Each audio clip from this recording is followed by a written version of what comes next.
అందరికీ నమస్కారము. యోగాలయ కార్యక్రమానికి స్వాగతం సుస్వాగతము. నేను మీ doctor JK Swapna, yoga థెరపిస్ట్ని.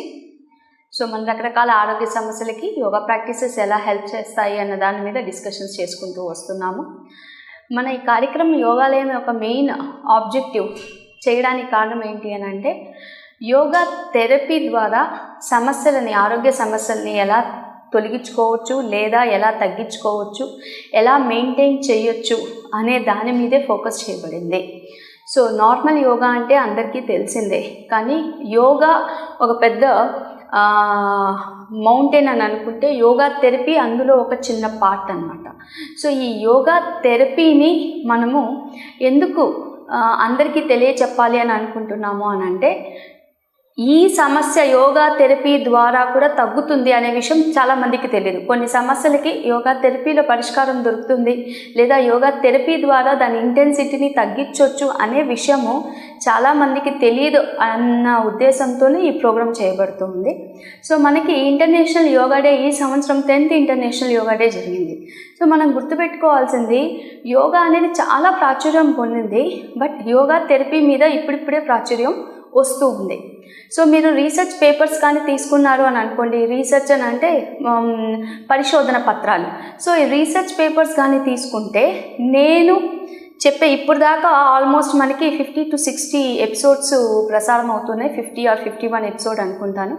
So ఈ ఎపిసోడ్స్ మొత్తంలో ఏవైతే యోగా ప్రాక్టీసెస్ చెప్తున్నానో లేదా ముద్రలు చెప్తున్నానో, ఇవన్నీ నేను నా సొంతగా చెప్పినవి కాదు. Everything is from the research. మనకి యోగా ఏ విధంగా ఆ సమస్యని తగ్గించబడిందో రీసెర్చ్ చేసి రిజల్ట్స్ని పేపర్స్లో పబ్లిష్ చేసినవే తీసుకొని నేను చెప్పడం జరుగుతుంది. మన ప్రోగ్రాంలో అన్ని రెఫరెన్సెస్ ఇవ్వలేం కాబట్టి షార్ట్ కట్గా, అంటే ఒక చిన్న ట్యాబ్లెట్ మాదిరిగా ఈ ప్రోటోకాల్ చేయండి లేదా ఈ ప్రాక్టీసెస్ చేస్తే తగ్గుతాయి అన్నది మాత్రమే చెప్తున్నాను. దీని గురించి మనకు ఎక్కువ డీటెయిల్స్ కావాలి అని అనుకున్నప్పుడు మీరు నెట్లో సెర్చ్ చేయొచ్చు, లేదా పర్సనల్గా నాకు రిక్వెస్ట్ పెడితే ఎక్కడ రీసెర్చ్ జరిగింది అనేది నేను మీతో చెప్పగలుగుతాను. సో ఒక్క పాయింట్ నేను చెప్పదలుచుకుంది, యోగా థెరపీ ఊరికినే మాటల్లో చెప్పట్లేదు. ప్రూవ్డ్ రిజల్ట్స్ ఎక్కడైతే రీసెర్చ్ జరిగిందో అవి మాత్రమే మనం చెప్తున్నాం. ఓకే, ఈరోజు మనం డిస్కస్ చేసుకోబోయే ప్రాబ్లము హైపర్ టెన్షన్ లేదా హై బ్లడ్ ప్రెషర్. ఈ మధ్య కాలంలో ప్రపంచంలో ఎక్కువగా అందరూ సఫర్ అయ్యేది, లేదా what are the top 10 diseases అని తీసుకుంటే, అందులో ఒకటి ఒబెసిటీ ఉంటుంది, ఒకటి డయాబెటీస్ ఉంటుంది, ఒకటి హై బ్లడ్ ప్రెషర్ ఉంటుంది. ఎక్కడైనా ఏ కంట్రీలో అయినా చెక్ చేసుకోండి. యూజువలీ ఈ 3 చాలా ఎక్కువగా ఉంటాయి. ఆ తర్వాత లోయర్ బ్యాక్ పెయిన్, ఇంకోటి సర్వికల్ ప్రాబ్లమ్, ఇవి 2 కూడా మనం ఇప్పుడు మనం యూజ్ చేసే ఈ మొబైల్స్ ల్యాప్టాప్స్ వల్ల వస్తున్నాయి. సో ఏజ్ అయ్యే కొద్దీ వచ్చే ఆరోగ్య సమస్యల్లో డయాబెటీస్, హైపర్ టెన్షన్ అనేవి కామన్గా యూజువలీ. అందుకే కొద్దిగా మనము ఓల్డేజ్ అయ్యాక ఫస్ట్ అడిగే క్వశ్చన్ హై బీపీ, షుగర్ లాంటివి ఉన్నాయా అండి, ఫస్ట్ అవే అడుగుతాం అనమాట. సో ఇన్ జనరల్గా ఎక్కువగా వీటికి అంటే చాలామంది ఓల్డ్ అయ్యే కొద్దీ, ఏజ్ అయ్యే కొద్దీ కనిపించే problems. So what is mean by hyper tension are high blood pressure? నార్మల్గా బ్లడ్ ప్రెషర్ అంటే ఏంటి? మన ఆర్టరీస్ ఏవైతే ఉన్నాయో హార్ట్కి చుట్టూ ఉంటాయి, అవి హార్ట్కి బ్లడ్ సప్లై చేస్తూ ఉంటాయి. మళ్ళీ ఆర్టరీస్ అవే బ్లడ్స్ని, వెయిన్స్ అవి తీసుకొని బాడీ మొత్తానికి సర్క్యులేట్ చేస్తూ ఉంటుంది. ఇది నార్మల్గా బ్లడ్ ప్రెషర్, రక్త ప్రసరణ. ఈ వ్యవస్థ రక్త ప్రసరణ వ్యవస్థ. హై బ్లడ్ ప్రెషర్ అని అంటే, ఎప్పుడైతే రక్తము మనం సరఫరా చేస్తున్నామో అది ఆర్టరీస్కి ఎక్కువ ప్రెషర్తో వచ్చిందనుకోండి, లేదా హార్ట్కి ఎక్కువ ప్రెషర్తో వచ్చినప్పుడు, అంటే too much pressure, normal pressure వచ్చి మీకు 120/80 అని ఉంటుంది. సో 120/80 అనే ప్రెషర్ ఉందంటే అది నార్మల్ బ్లడ్ ప్రెషర్. అంటే నార్మల్గా సాధారణంగా ప్రతి మనిషిలో ఉండే రేంజ్ అది. అలా కాకుండా కొద్ది ఎక్కువ ఫోర్స్తో కానీ మనకి బ్లడ్ ప్రెషర్, అంటే బ్లడ్ సర్క్యులేషన్, ప్రెషర్ అని అంటే రక్త ప్రసరణ ఆ ఆర్టరీస్ నుంచి కొద్దిగా ఎక్కువ ప్రెషర్లో ఫ్లో ఒక మాదిరిగా వస్తే, ఇంకొద్దిగా ఎక్కువ ఫ్లో వచ్చిందనుకోండి, ఆ వాల్స్కి దెబ్బతింటాయి అన్నమాట. ఎక్కువ ఫ్లో మనం ఇస్తున్నాము అని అంటే, సో ఈ ఆర్టరీస్కి ఎక్కువ ఫ్లోలో బ్లడ్ వచ్చినప్పుడు, ఆ హార్ట్లోకి ఎక్కువగా బ్లడ్ ఫ్లో అయినప్పుడు ఎక్కువ ప్రెషర్తో, అప్పుడు హైపర్ టెన్షన్ అని మనం రికగ్నైజ్ చేస్తాం. దీనికి నార్మల్గా బీపీ టెస్ట్ ఉంటాయి. ఇప్పుడు ఆల్మోస్ట్ ప్రతి ఇళ్లలో కూడా బీపీ వాళ్ళు టెస్ట్ ఇంట్లోనే ఉంటున్నాయి, ఇంట్లో చేసుకుంటూ ఉన్నారు. సో కొత్తగా కూడా మనకి డివైజెస్ ఇవన్నీ వచ్చున్నాయి, దాంతో మనం బ్లడ్ ప్రెషర్ చెక్ చేస్తున్నాము. సో నార్మల్ రేంజ్ 120/80, అదే 129 to 89 ఉందనుకోండి ప్రీ హైపర్ టెన్సివ్ స్టేట్ అని అంటారు, లేదా ప్రీ బీపీ స్టేట్ అని అంటారు. అలా కాకుండా 130 అబోవ్ రీచ్ అయ్యిందనుకోండి, 139 to 89 అనేది ప్రీ హైపర్ టెన్సివ్. 140 కానీ ఎక్కువ రేంజ్ అయ్యిందనుకోండి వాళ్ళు హైపర్ టెన్సివ్గా మనము కన్సిడర్ చేస్తాం. ఓకే, ఈ బ్లడ్ ప్రెషరు రావడానికి కారణం ఏంటి? ఒక కారణం అని మనం చెప్పలేమండి. 90% ఆఫ్ ది పీపుల్ వీళ్ళని అంటే బ్లడ్ ప్రెషర్లో మళ్ళీ 2 రకాలుగా డాక్టర్స్ డివైడ్ చేశారు. ఫస్ట్ టైప్ ఏంటి అని అంటే ఎసెన్షియల్ బ్లడ్ ప్రెషర్ అని అంటారు. ఎసెన్షియల్ అని అంటే ఇది ఎందుకు వచ్చింది అనేది మనం చెప్పలేము. ఏజ్ వల్ల వచ్చి ఉండొచ్చు, లేదా స్ట్రెస్ వల్ల వచ్చి ఉండొచ్చు, లైఫ్ స్టైల్ ప్రాబ్లం వల్ల వచ్చి ఉండొచ్చు. ఇది ఒకటి అని కారణం మనం చెప్పలేము, కానీ వచ్చింది. రెండవది సెకండరీ హైపర్ టెన్సివ్ కండిషన్ అంటే కిడ్నీలో ప్రాబ్లమ్స్ వల్ల హైపర్ టెన్షన్ రావచ్చు, అలాగే హార్ట్లో ప్రాబ్లమ్స్ వల్ల హైపర్ టెన్షన్ రావచ్చు, అంటే హార్ట్లో ఏదైనా ఇబ్బందులు ఉంటే. దెన్ బ్రెయిన్ రిలేటెడ్ వల్ల కూడా హైపర్ టెన్షన్ రావచ్చు. అంటే సెకండరీ దాంట్లో వేరే ఒక ఆర్గన్, అంటే మన శరీరంలో ఉండే వేరే ఆర్గన్స్ వల్ల కానీ హైపర్ టెన్షన్ వస్తే దాన్ని సెకండరీ హైపర్ టెన్షన్ అంటారు. అలా కాకుండా మనకి అన్ని ఆర్గన్స్ హెల్తీగానే ఉన్నాయి, అంటే nothing is affected, but you are experiencing high blood pressure అని అన్నప్పుడు దాన్ని ఎసెన్షియల్ అని అంటారు. సో ఫస్ట్ టైప్ చూసుకున్నాం అనుకోండి. సెకండ్ టైప్ వీఆర్ క్లియర్, కిడ్నీలో ప్రాబ్లం ఉంది కాబట్టి హైపర్ టెన్షన్, అంటే కిడ్నీని సరి చేసుకుంటే ఇది సరైపోతుంది. హార్ట్లో ప్రాబ్లం ఉందనుకోండి, హార్ట్ని కరెక్ట్ చేసుకుంటే మనకి తగ్గిపోతుంది, అది సెకండరీ. ఫస్ట్ వన్లో మనకి దేనివల్ల వస్తుందో మనకి తెలియదు కదా. సో దేనివల్ల వస్తుంది తెలియదు అని అన్నప్పుడు మనం 4 చెప్పుకున్నాం. లైఫ్ స్టైల్ వల్ల కానీ, ఫుడ్ వల్ల కానీ, వేరే ఇతర కారణాల వల్ల. సో దీని మీద మనకి సిమ్టమ్స్ కానీ చూస్తే ఈ హై బ్లడ్ ప్రెషర్ ఎసెన్షియల్ ఉండే వాళ్ళు ఎవరైతే ఎక్కువగా ఒత్తిడికి లోనవుతూ ఉంటారో, హైలీ స్ట్రెస్డ్ పీపుల్, బాగా ఎక్కువ అంటే హై లెవెల్, అంటే ఎప్పుడు వర్కింగ్లో బాగా స్ట్రెస్ ఫీల్ అయ్యే వాళ్ళు, ఎక్కువగా sales persons and then CEOs, అంటే హై లెవెల్ ఎప్పుడు వర్క్ మీద, అంటే వాళ్ళకి డిఫరెంట్ కైండ్ ఆఫ్, అంటే వాళ్ళకి రిలాక్సేషన్ అనేది మైండ్ మీద లేదు, అంటే they are not relaxing themselves, అలాంటి వాళ్ళకి ఎక్కువగా కనిపిస్తూ ఉంటుంది. దెన్ ఫ్యాటీ ఫుడ్స్ ఎక్కువగా తింటూ ఉన్నా, ఫ్యాట్ ఎక్కువ ఉండే ఫుడ్స్ తింటూ ఉన్నా, ఒబెసిటీ కొద్దిగా లావుగా ఎక్కువగా ఉన్నా కూడా హై బీపీ వీళ్ళల్లో చూడొచ్చు. దెన్ ఆల్కహాల్ అండ్ స్మోకింగ్ ఉన్న ఈ హ్యాబిట్స్ ఉన్నా కూడా వాళ్ళ బీపీకి రావచ్చు. ఇంకా ఫ్యాటీ ఫుడ్స్ అన్నాం కదా, ఫ్రైడ్ ఫుడ్స్ ఉన్నా, ఇంకా సాల్ట్ ఎక్కువ ఉండే ఫుడ్స్ తింటూ ఉన్నా కూడా హై బీపీ అనేది రావచ్చు. సో ఫస్ట్ రీజన్ మనం ఇప్పుడు అడ్రస్ చేసేది ఈ ఫస్ట్ ఎసెన్షియల్ హైపర్ టెన్షన్లో ఎవరికైతే ఎక్కువ ఒత్తిడి ఉంటూ ఉందో, ఎక్కువ యాంగ్జైటీ టెన్షన్ తీసుకుంటున్నారో, ఎక్కువ స్ట్రెస్ ఫీల్ అవుతున్నారో, ఫుడ్ ఎలా పడితే వేలకి కాకుండా ఎలా పడితే అలా తింటూ ఉన్నారో, ఇవి వీళ్ళు కరెక్ట్ చేసుకోవాల్సి ఉంటుంది. ఇప్పుడు దీని గురించి చూద్దాం. స్ట్రెస్ అంటే ఒత్తిడి. సో ఫస్ట్ మనం ఏమంటున్నాము, ఫస్ట్ టైప్ ఆఫ్ హైపర్ టెన్షన్కి స్ట్రెస్ అనేది ఒకటి కారణం అంటున్నాం.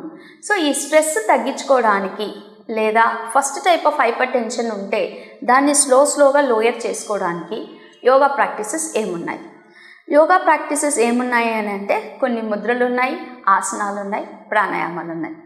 మనం ఎప్పుడు యోగా థెరపీ గురించి చెప్పినప్పుడు, యోగా ప్రాక్టీసెస్ గురించి చెప్పినప్పుడు మనం లైఫ్ స్టైల్ చేంజ్ అనేది కంపల్సరీ చెప్తున్నాం. సో ఇందులో ఒత్తిడి తగ్గడానికి మనకి పతంజలి మహర్షి గారు పతంజలి యోగ సూత్రాస్ అనే గ్రంథంలో ఒక మంచి శ్లోకం చెప్పారండి. మనిషి ఒత్తిడిని ఎలా తగ్గించుకోవచ్చని. ఇప్పుడు కాదు, అప్పుడే ఆ రోజుల్లోనే పతంజలి యోగ సూత్రాల్లో రాశారు. మైత్రి కరుణ ముదిత ఉపేక్షానాం సుఖ దుఃఖ పుణ్య అపుణ్య విషయానాం భావనాత్ చిత్త ప్రసాదనం. సో ఇందులో ఒక్కొక్క పదానికి మనం మీనింగ్ చూసుకున్నాము అని అంటే అండి, ప్రతి మనిషి తన మనసులో ఉండే భావాల్ని ఈ విధంగా కరెక్ట్ చేసుకోవాలి అని అంటున్నారు. ఎలా? మైత్రి, మంచి పనులు చేసే వాళ్ళు, ఎవరైనా సుఖంగా ఉండేవాళ్ళు, హ్యాపీగా ఉంటున్నారు అనుకోండి, మన ఫెలోస్ అంటే మన చుట్టూ ఉండేవాళ్ళు ఎవరైనా సంతోషంగా ఉన్నా మనం ఎప్పుడు వాళ్ళతో ఫ్రెండ్లీగా ఉండాలి. మైత్రి అంటే వాళ్ళతో ఎప్పుడు ఫ్రెండ్షిప్ చేస్తూ ఉండాలి. ఎప్పుడైతే మనము హ్యాపీగా ఉండే పీపుల్ దగ్గరికి మనం వెళ్ళి ఉంటామో మనలో కూడా ఆ హ్యాపీనెస్ అనేది ఉంటుంది. కానీ కొంతమంది ఎలా ఉంటారు అని అంటే, పక్కవాడు బాగుపడుతున్నాడు, పక్కవాడు సంతోషంగా ఉంటున్నారంటే వీళ్ళు లోపల కుళ్ళుకుంటూ ఉంటారు. వీళ్ళకి తెలియని విషయం ఏంటి అని అంటే, పక్కవాడు బాగుపడుతున్నప్పుడు మీరు కుళ్ళుకోవడం వల్ల మీ శరీరంలో వ్యాధులు పెరుగుతాయన్న విషయం వీళ్ళు మర్చిపోతున్నారు. యువర్ మైండ్ హ్యాస్ బికమ్ క్రుక్కుడుగా ఆలోచిస్తున్నారు. అదే ఎవరైనా బాగుపడుతున్నప్పుడు మనం సభాషణ చెప్పి వాళ్ళని యు ఆర్ వెరీ గుడ్, వాళ్ళతో మనం ఫ్రెండ్లీగా ఉన్నామనుకోండి, వాళ్ళని అలాగనే మనము ఫ్రెండ్లీగా యాక్సెప్ట్ చేయగలిగితే ఈ నెగిటివ్ ఫీలింగ్ అనేది మన మైండ్లో ఉత్పన్నం అవ్వదు. ఈ నెగిటివ్ ఫీలింగ్స్ కానీ లేకుండా ఉంటే వీలైనంత వరకు ఒత్తిడి తగ్గుతుంది. ఏంటి మేడం మీరు ఎలా ఒత్తిడి తగ్గుతుంది, అది థింకింగ్ ఇది థింకింగ్ అంటే, ఎప్పుడైతే నువ్వు జెలస్ ఫీల్ అవుతావో, పక్కవాడు పైకి వెళ్తున్నాడు, పక్కవాడు సంపాదిస్తున్నాడు, లేదా పక్కవాడు ఇలా ఉన్నాడు, ఇల్లు కట్టుకున్నాడు, వాట్ ఎవర్ ద రీజన్, మీరు ఎప్పుడైతే నెగిటివ్ ఫీలింగ్ తెచ్చుకుంటారో, జెలస్ ఫీలింగు, దానివల్ల మీకు తెలియకుండానే వాళ్ళతో పోటీ పడుతూ ఉంటారు. పోటీ పడతారు. ఇంకొకటి మీరు ఏం చేస్తున్నారు అని అంటే, మనసులో ప్రతిసారి అతను కనిపించినప్పుడు you will do some fake expressions. నవ్వుతూనే లోపల తిట్టుకుంటూ ఉంటారు. వీడు ఇట్లా చేశారా, తను ఇట్లా చేసిందా, వీళ్ళు ఇలా సంపాదిస్తున్నారని. ఆ జెలసీ ఫీలింగ్ని మన మైండ్ నుంచి ఎప్పుడో తీసేసేయాలి.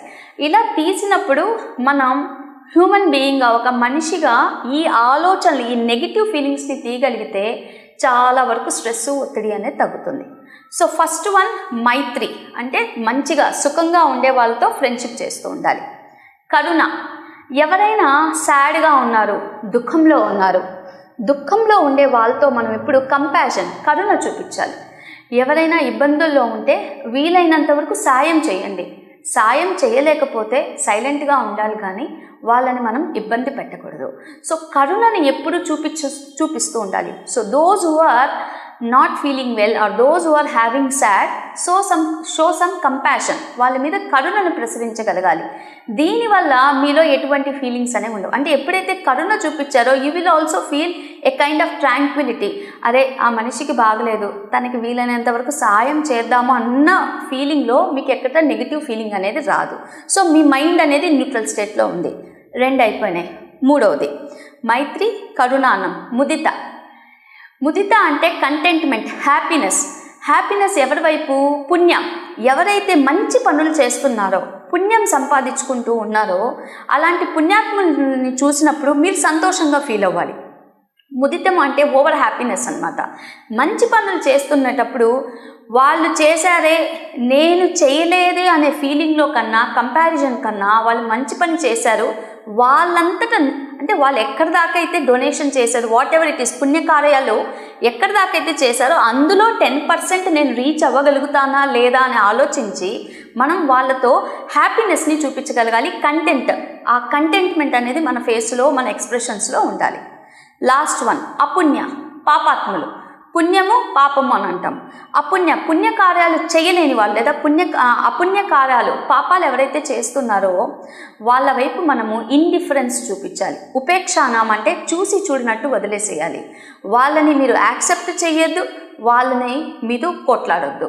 ఎవరైనా పాపాత్ములు ఉంటే అంటే something which is not valid work కాదు, తప్పు కార్యం ఏదైనా జరుగుతుంది అని అన్నప్పుడు వీలైనంత వరకు just be indifferent towards that people. ఈ 4 ప్రిన్సిపల్స్ని మనము మన డైలీ లైఫ్లో ఫాలో అవుతూ ఉండాలి. ఈ 4 కూడా మన విచారము, ఆహార విహార ఆచార విచార అన్నాం.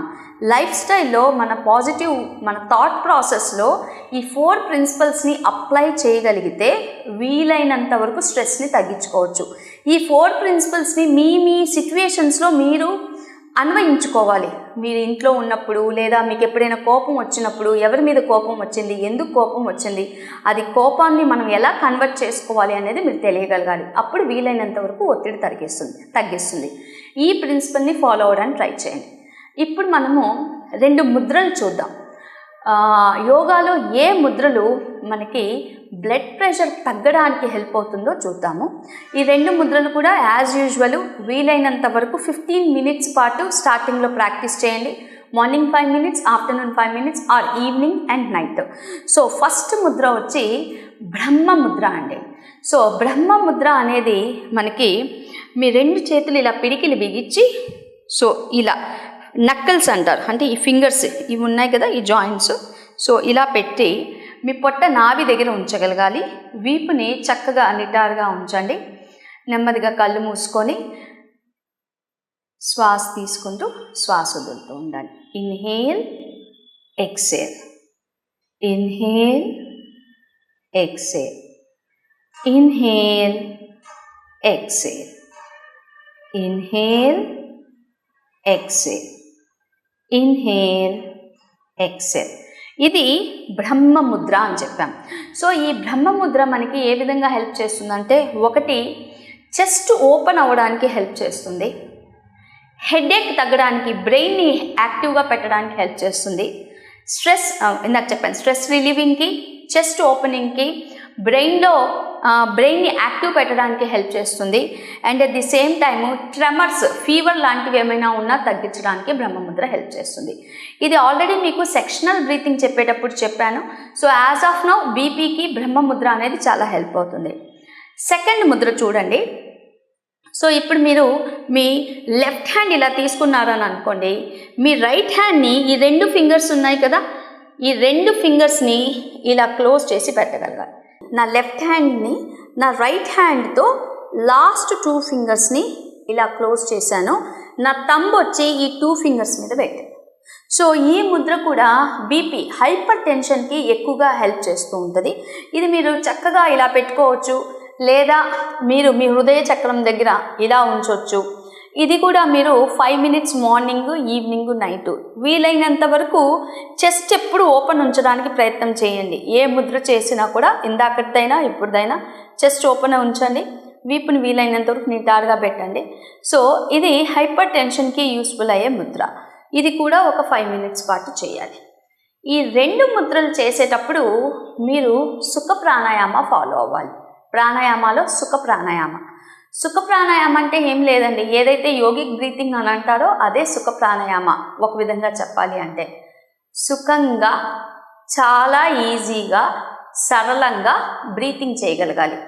ఒకటే కండిషను, శ్వాస ఎంతసేపు తీసుకుంటామో శ్వాస అంతసేపే వదలాలి. ఇన్హేల్ 4 కౌంట్ అనుకుంటే ఎక్సేల్ 4 కౌంట్. ఇది తప్ప సుఖ ప్రాణాయామాలో ఎటువంటి కండిషన్స్ లేవు. సో చక్కగా మీరు ఇలా కూర్చుంటారు. నార్మల్గా అయితే బ్రీతింగ్లో ఇలా కూర్చుంటారు. ఇప్పుడు మనము బ్రహ్మ ముద్రలో సుఖ ప్రాణాయామ చేద్దాం. సో బ్రహ్మ ముద్ర నేను వేసుకున్నాను. బ్రహ్మ ముద్ర వేసుకొని సుఖ ప్రాణాయామ సింపుల్ బ్రీతింగ్.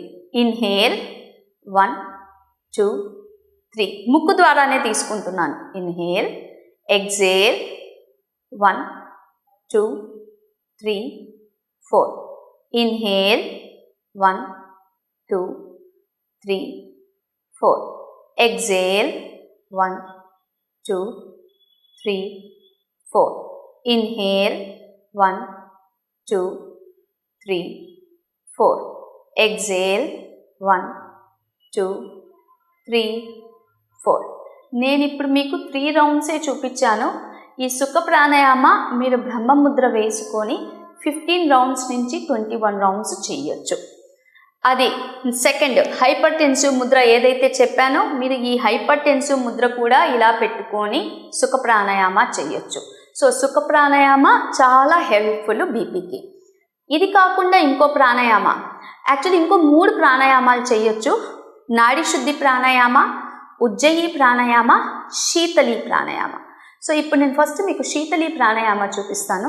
సో శీతలి శరీరాన్ని శీతలంగా ఉంచేది, కూలింగ్గా ఉంచేది. సో శీతలి ప్రాణాయామ ఎలా చేయాలి? సో శీతలి ప్రాణాయామ అంటే మీ పళ్ళని టైట్ చేయండి, పళ్ళ సందుల్లో నుంచి శ్వాస తీసుకోండి, నోటి ద్వారా శ్వాస వదలండి. అగైన్ ఇది కూడా 5 count inhale, 5 count exhale.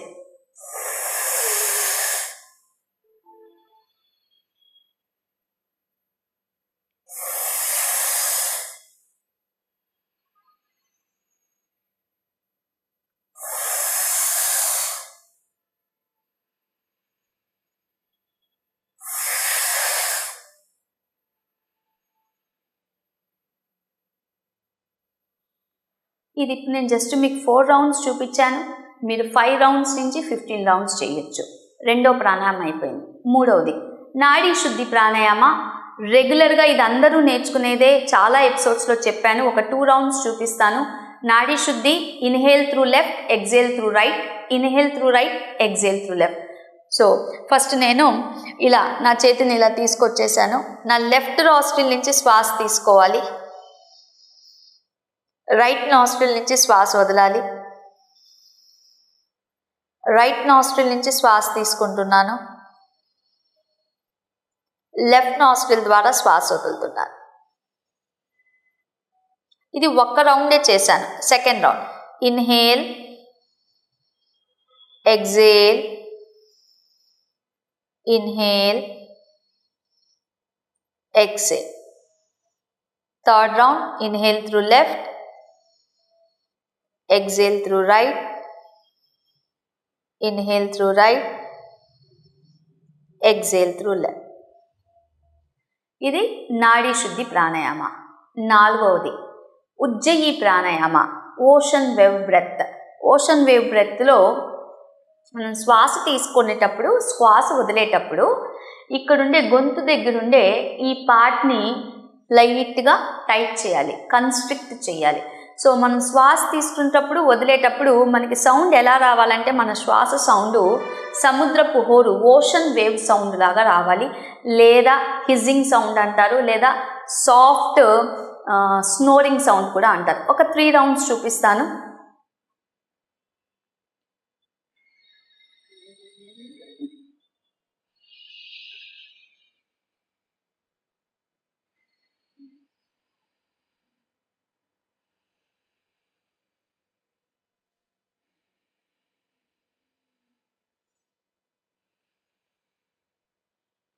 Slowly relax.